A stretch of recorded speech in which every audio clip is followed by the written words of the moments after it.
안녕하세요. 3분 외교안보 브리핑 시간입니다. 오늘은 2020년 3월 10일 화요일입니다. 북한 초대형 방사포 발사, 도를 넘어선 대남 냉온탕 전략.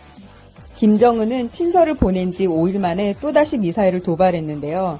일시적이나마 남북협력 복원에 희망을 품었던 문재인 정부는 대략 난감해하고 있습니다. 합참은 어제 오전 신형 방사포 3발을 연속해서 발사했다며 사거리 200km, 고도 50km라고 발표했는데요. 반면 CNN은 발사체가 4발이라고 보도했습니다.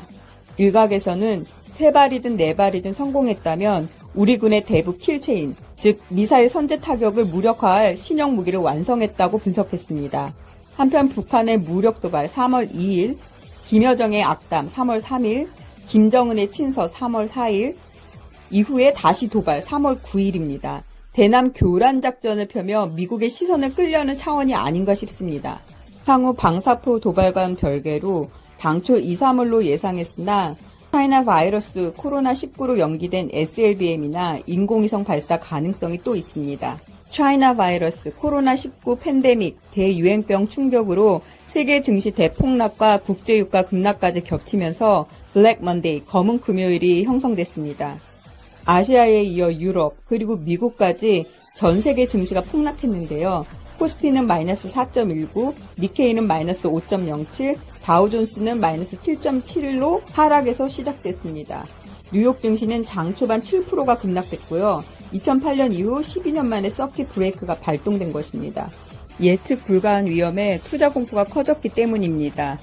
3월 10일 화요일 0시 기준으로 한국은 마이너스 4.19%, 중국은 마이너스 3.01%, 일본은 마이너스 5.07%, 미국은 마이너스 6.40%, 프랑스는 마이너스 6.88%, 이탈리아는 마이너스 9.99% 등입니다.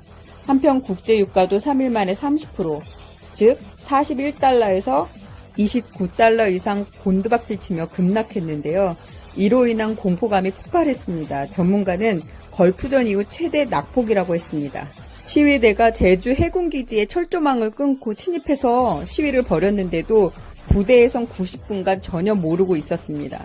제주 해군기지 측은 대공 혐의점이 없어 일단 퇴거했는데요.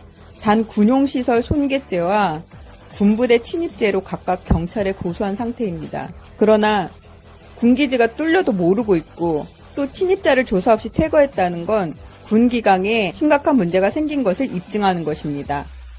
특히 문재인 정부 들어 군부대 침입과 경계 실패가 자주 발생하는데 부대 경계 시스템 전반에 대한 정밀 진단이 필요한 상태입니다. 이것으로 3분 외교안보 브리핑을 마치겠습니다. 감사합니다.